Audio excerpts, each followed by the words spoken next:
Hey, what's up guys? Everything Apple Pro here. iOS 11 Beta 4 is here, and I've been digging through it, finding a ton of new features to share with you. So Apple actually added a lot of tricky ones in here that puzzled me, so let's get straight into it. This one has a ton of new changes. Apple brought it back. On the lock screen, you can finally slide to notifications to quickly access them, view clear this way, and over here open. So if you want to go ahead and clear all the way, just go ahead and slide it and keep sliding it to the end. Now Apple has included this new screen where you can tap on a notification and you get this interface here. Now in devices without 3D touch, you can no longer hold to open a notification like that. That no longer works as it's replaced by the slide feature. Now this one is going to be very subtle. How I even found this, I don't really know, but there are a few little distinct changes on the lock screen that Apple did adjust. So first off, the lock icon slightly moves a few pixels to the right.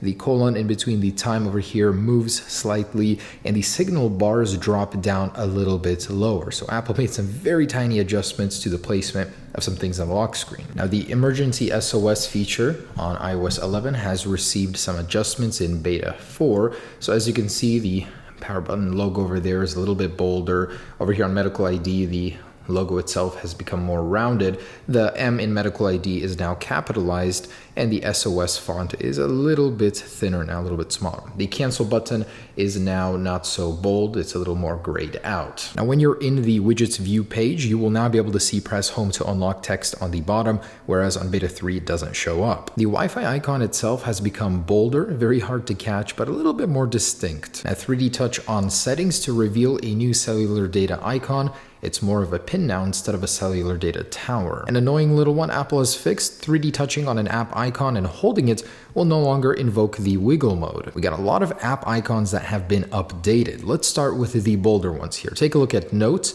There aren't so many lines on it now, a little bit more distinct. Reminders has gotten worse in my opinion, as it has swapped orientations.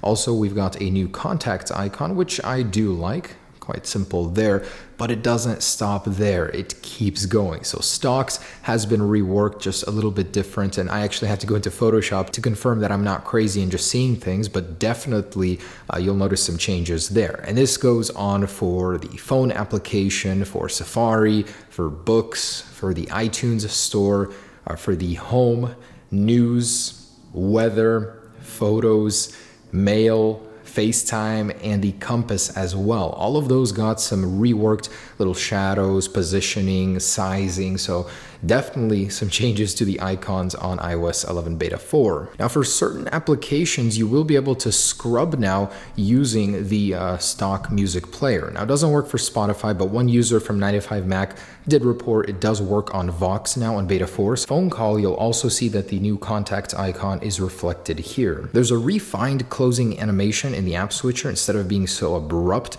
it's a lot smoother now. Notice how the apps kind of flow to the front just like that. Also, when you reach the end and have no more to close, it automatically closes on you, no longer hangs like this. And if you try and go back in, it will not let you. There's a haptic feedback and it just jumps back with a new animation. In Spotlight search results, now the first word is bold and the rest are very thin, not like before. So it's a little easier to distinguish which letters you're searching with. Also on the very bottom in Spotlight search, you'll notice that the suggestions here now have app icons next to them. Previously, enabling airplane mode would not turn off Wi-Fi or Bluetooth. Now it does, and not just disconnects, actually turns them off. Of course, you can still turn them on with airplane mode on. A lot of interface changes in the control center, starting with the stopwatch icon. Also with that enabled, check this out, you have a nice cool little animation with it spinning instead of just sitting blue, so that's a really nice one. Also the low power mode, with that enabled, you've got a cool little animation on that one as well. And the battery icon itself is now not so bold, made a little bit thinner. The screen mirroring text has been made a little bit larger, and you can actually press on screen mirroring instead of needing to 3D touch on it to open now. The volume bars on the volume indicator over here are now more fuzzy. They're not so precise. They made a little bit wider looking. I'm not sure I like that change though. And again, Apple has made this 3D touch platter just a little bit smaller, so optimizing that yet again. And when using the screen record toggle, it no longer just jumps right in. It actually has a neat little timer in case you pressed it on accident, which is really nice. So you can turn it off just like that. And the cool thing about it is while it's recording, it actually has this really neat animation. So instead of just glowing red, it'll flash like that, let you know that's happening. If you 3D touch on it, you'll notice the interface has been made a little bit cleaner here, not broadcast anymore, it's start recording. So that broadcast feature might not be a thing. Now 3D touching on the calculator toggle will actually show you the last result now instead of just asking you to copy it. And the wallet icon here actually has a 3D touch platter now, so you can add a card directly from here. On the home screen, that change is also reflected as the icon has an add card 3D touch platter. And this little DaVinci guy over here for accessibility shortcuts has a 3D touch platter of its own. So there are a couple new splash screens in the Photos app. This one to begin with, and this one over here that allows you to explore live photo effects. Now when editing a photo in beta 4 using the crop feature, if you want to crop from the top, it will no longer bring down the notifications. Now it works perfectly and has a little slider of its own for the notifications in case that is what you wanted to use. Not sure I like this change on Apple's part, but the capacity of your device can no longer be truly seen. It just shows the actual capacity stated on the box of your iPhone. So this is a 32 gig device and only 32 gig capacity, which is clearly not true. You can no longer actually see a couple things inside of your device. So jumping on the carrier, you used to be able to see the PRL. Now you can no longer tap and see that information. Also, the tab for MEID from your device has been removed entirely. Now going into the legal stuff, the regulatory has received a long addition, a bunch of new regulatory stickers over here. In the Control Center customization page, the new icon for timer is reflected here. Also, the icon for contacts and settings has been updated as well, and the accounts and passwords icon is changed now to a vertical key. In the general settings, we can see that there is a new option for AirDrop here, where you can go ahead and adjust that instead of having to go into here every single time. And Apple continues to optimize the search results, as the labeling and actual search results are a little bit different in beta 4. Now Apple is adding more language support to settings. This is Danish, and as you can see, all of the labels now change with beta 4. Also, same for Dutch and several other languages. Now when signing in using an Apple ID, you'll now see a little question mark in the text field, and that's to help you with your passcode in case you forget it. In the calendar settings, there is a new tab for the default calendar where you can choose between home and work. In the iCloud settings for name, phone numbers, and email, you'll notice that the interface has been slightly updated. It's a little cleaner and includes a description in the box for each setting. Also, the back button, instead of being Apple ID, now just says back. Also, in individual storage settings per application, you'll notice a new interface here. It's a little bit cleaner as well. I also noticed that all throughout the settings in beta 4, you are able to scroll down further than in beta 3. If you jump into any area of do not disturb, that goes from the main page, this mumbo jumbo of text has been replaced with just a back button. The interface inside of FaceTime settings is a little bit neater now, not so much clutter. For some reason in messages, Apple removed the messages on iCloud button,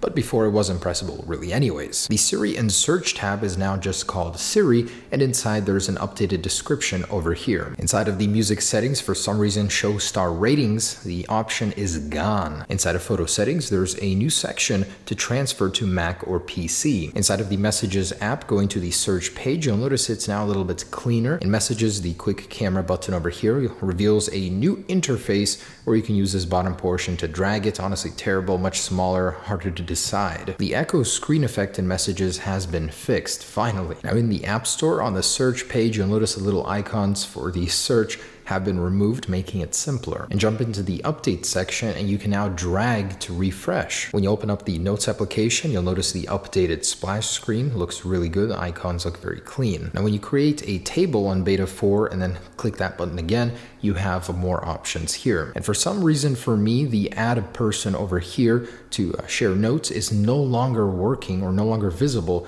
in the Notes app. In the Health app, there's an updated splash screen detailing new graphs in Health and iCloud. And in the TV app, there is also a new splash screen for signing into your TV provider. Lots of splash screens all around. In iTunes, the bottom row icons have all been made bolder, following suit with recent applications. Also in iTunes, the search bar has been made a little bit bolder. And in the More tab, you'll notice the icons have been made a little bit bolder and more distinct. And when adding a new card in the Wallet application, there's a slightly cleaner interface matching more of iOS 11. When loading a web page in beta 4, you'll notice the X on the top left is a little bit bolder. In the Files app, Apple for some reason removed the on my iPhone or on my iPad location. Also, the Mac OS X server option is no longer there. And lastly, on iPad, when setting mine up, I verified that the iCloud bypass I showed you guys no longer works. Apple has patched that, and there are a couple new splash screens that I've never seen before, one helping with the quick start and the dock access it from anywhere splash screen. Before, when in wiggle mode on iPad, you can actually delete apps from the recent dock. Now the icon has changed and it's just to remove them from the temporary. And the support to import raw photos over the SD card adapter for iPad is now working. Also, iCloud family sharing for storage is also enabled in beta 4. And PG Hart reports that the health data look is now entirely redesigned. This is for the sleep analysis. Alright guys, so there it is, the latest on beta 4. Last thing I wanted to share with you is the Geekbench. So I'm gonna go ahead and run that. And there it is, 3464, 5947, which goes even higher than the last one for the multi-core score. So overall, I'd say it is a very, very responsive version of iOS 11. So far, beta 3 has been pretty terrible. So this is really, really nice. I can feel all of the refinements. It's a lot quicker. Definitely update if you are on a lower beta. There it is, guys. Hope you enjoyed the latest features from beta 4. Peace.